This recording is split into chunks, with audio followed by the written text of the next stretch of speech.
Quando se fala em Medusa, a imagem que vem na cabeça é quase sempre a mesma, né? Cabelos de serpente, presas de javali e, claro, aquele olhar que transforma qualquer um em pedra. É a figura clássica de um dos monstros mais famosos da mitologia. Mas olha, a história por trás dessa figura é muito, mas muito mais complexa do que parece. E aí fica a grande pergunta. Medusa era um monstro terrível ou, na verdade, uma vítima trágica? A versão que todo mundo conhece, a da bela sacerdotisa que foi amaldiçoada por uma deusa cheia de raiva, bom, essa é a mais popular, mas essa não é toda a história. Na verdade, não é nem o começo dela. A verdade é que essa história da sacerdotisa amaldiçoada é uma invenção romana, sabe? Escrita séculos depois dos primeiros relatos. Para a gente entender quem era Medusa de verdade, a original, a gente precisa voltar bastante no tempo, lá para os mitos gregos mais antigos. E aqui está o ponto principal.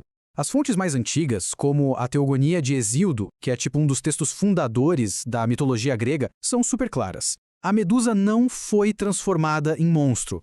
Ela, junto com as irmãs dela, simplesmente nasceu assim. Não teve maldição nenhuma, era só a natureza dela. E a aparência original dela, nossa, era para ser aterrorizante mesmo. Os gregos descreviam ela com presas de javali, mãos feitas de bronze, asas de ouro e, claro, os temidos cabelos de serpentes vivas. Uma figura feita para personificar o puro pavor. E a Medusa não estava sozinha, viu? Ela era uma de 3 irmãs, as Górgonas. Mas aqui tem um detalhe que selou o destino dela. Enquanto as irmãs, Steno e Euríale, eram imortais, a Medusa era a única mortal do trio, e isso, claro, a tornava vulnerável, um alvo perfeito para heróis em busca de glória. Então, como é que essa imagem de um monstro que nasceu monstro virou a de uma vítima? A resposta está lá em Roma, com um poeta chamado Ovídio, e a sua obra mais famosa, As Metamorfoses. Essa frase simples do Ovídio, ela muda tudo. É aqui que nasce a Medusa que a cultura popular abraçou de vez. Basicamente, Ovídio pegou um monstro e deu a ele um passado, uma história de origem cheia de tragédia.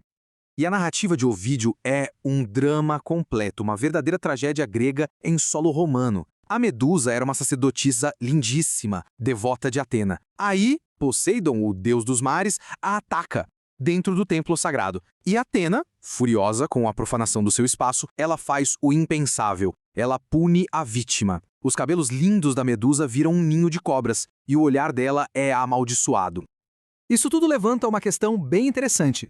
Por que essa releitura romana, que veio séculos depois, se tornou tão, mas tão mais popular que o mito grego original?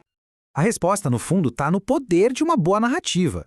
A versão de Ovídio é, convenhamos, uma história mais cativante, especialmente para os tempos modernos. Ela transforma um monstro qualquer em uma personagem com profundidade, sabe? E abre espaço para a gente discutir temas como injustiça, abuso de poder e a culpa que muitas vezes é jogada na vítima. Isso deixou o mito muito mais rico e relevante.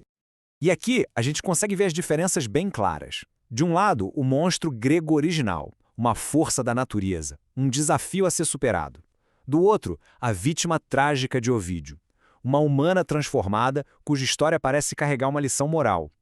São duas medusas completamente diferentes, disputando o mesmo mito. Mas independente da origem, o destino da Medusa acaba nas mãos do mesmo herói, Perseu. Ele recebe aquela missão que parece impossível, trazer a cabeça da única górgona que podia morrer. E para essa tarefa, Perseu não foi despreparado, não. Ele teve uma bela ajuda dos deuses. Ganhou sandálias aladas para voar, um elmo que o deixava invisível e, o mais importante, um escudo polido. Usando esse escudo como um espelho para não olhar direto para ela, ele encontrou a Medusa dormindo e, pronto, decapitou-a com um golpe só. Só que a história não termina aí, com a morte dela. Na verdade, a morte da Medusa é um tipo de nascimento. Do sangue dela, algo totalmente extraordinário e inesperado aconteceu. É que a Medusa estava grávida de Poseidon, e do seu pescoço nasceram seus 2 filhos, Pégaso, o famoso cavalo alado, e Crisaor, o gigante da espada de ouro. A morte dela, de certa forma, deu vida a 2 novas lendas.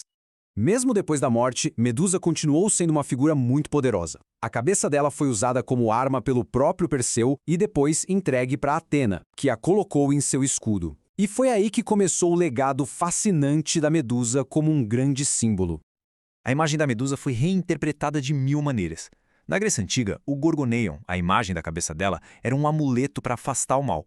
Outras lendas dizem que o sangue dela criou os corais.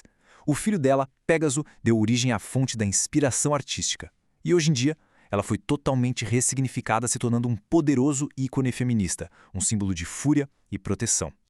Essa jornada da Medusa de monstro a vítima e a símbolo deixa uma pulga atrás da orelha, não é? A versão mais famosa de uma história nem sempre é a original. E isso nos faz pensar quantos outros mitos, quantas outras histórias que a gente trata como um fato são na realidade apenas a versão que contou a melhor história, a que soube ser mais interessante e por isso sobreviveu ao tempo. Fica aí a reflexão.